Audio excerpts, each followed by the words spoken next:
దగ్గరకు వచ్చి సలహాలు చెప్తున్నారు. చావాలనుందా? చంపాలని ఉంది. కొండిగా నువ్వు చంపేది మందిపాడు సర్దార్ అనే దొంగని. సర్దార్ను చంపుతావా? వాడు ఎవడనుకున్నావురా? వాడు నా తమ్ముడురా.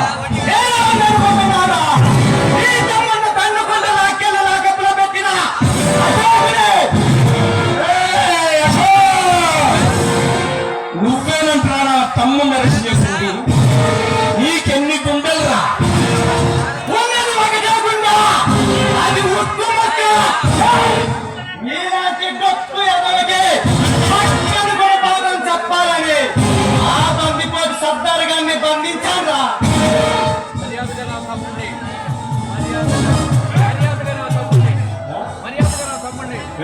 అశోక్, మర్యాదగా నా తమ్ముడిని వదిలిపెట్టు, లేకపోతే నిన్ను మామూలుగా చంపనురా.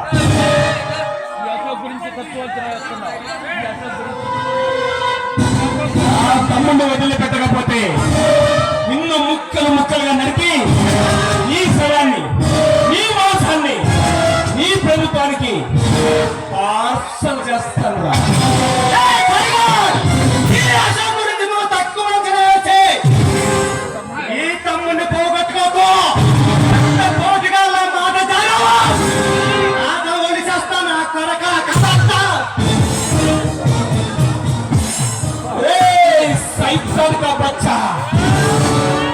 నా తమ్ముడు ఒంటి మీద ఈగ వారిందో నిన్ను మామూలుగా చంపనురా. మనిషి అన్నవాడు ఎప్పుడు అనుభవించని చిత్తహింసలు పెట్టి భయంకరంగా చంపుతా. ఈ టైగర్ పెద్దతో ఇది చూపిస్తా.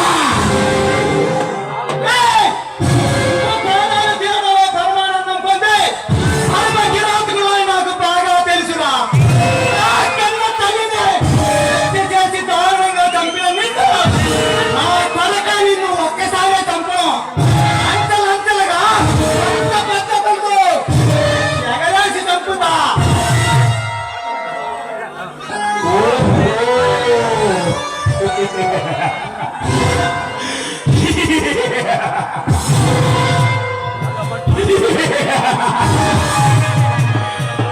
పగబట్టిన పాము అన్నమాట.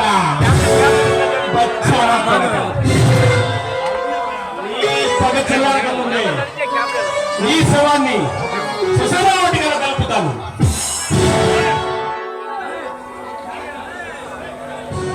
వదులుతాను, కానీ ఎప్పుడో తెలుసా? నేను చెప్పిన పని నువ్వు పూర్తి చేసినప్పుడు. ఏం చేయాలో చెప్పే. మాట తప్పావు అయిపోతావు. సరిగ్గా 20 సంవత్సరాల క్రితం నువ్వు పిడుగురాల గ్రామాన్ని దోచుకోవడానికి వచ్చావు. అప్పుడు నా కన్న తల్లి నీకు అడ్డుపడింది. ఆ ఊరును దోచుకోవద్దని బాధపడింది. అడ్డం వచ్చిన ఆమెను నువ్వు అంతం చేసి ఈ పిడుగురాల గ్రామాన్ని దోచుకున్నావు. నువ్వు నా కన్న తల్లికి చేసిన దారుణానికి నా కొరగా నేను నీకు ఇస్తున్న శిక్ష తెలుసా? ఇన్నాళ్ళుగా నువ్వు దోచుకున్నా దోపిడీ సొమ్మంతా తిరిగి ప్రభుత్వానికి అప్పగించాలి. అర్థమైందా?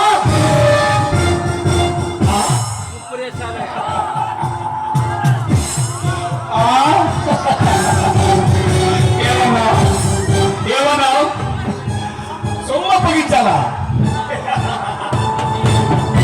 అరే, సొమ్ము అప్పగించమని అంత తేలిగ్గా చెప్పావురా. అది నీ తాతగాడి ముళ్ళనుకున్నావా? 5 ఏళ్ల పాటు కష్టపడి దోచుకున్న సొమ్ము రాది. అదేమన్నా నీ తాతగాడి ముళ్ళనుకున్నావు? నీ దోపిడీ ఆపడం కోసం నా కన్న తల్లి ప్రాణాలే బలి అర్పించిందిరా. ఆ తల్లికి ఆత్మ చేకూర్చాలంటే తిరిగి దోపిడీ చేసిన సొమ్మంతా ఎవరిది వాళ్ళకి చేరాలి. అప్పుడే నా తల్లి ఆత్మకు శాంతి చేకూరుతుంది. రేయ్, నా తమ్ముడు నీ దగ్గర ఉన్నాడని ఇంతసేపు మంచిగా చిన్న పిల్లవాడికి చెప్పినట్టు నచ్చ చెప్పాను. కానీ ఇక నిన్ను బ్రతకనివ్వను. నా తమ్ముని వదలకపోతే నేను అన్యంతో పని చేస్తాను. నేను రాక్షసుని అవుతాను, రక్తం తాగుతాను, ఈ రాష్ట్రాన్ని కళ్ళలో సృష్టిస్తాను. ఈ తల్లి రక్తం ఏమిటో ఈ ప్రజలందరికీ తెలిసేలాగా కోపిస్తానా?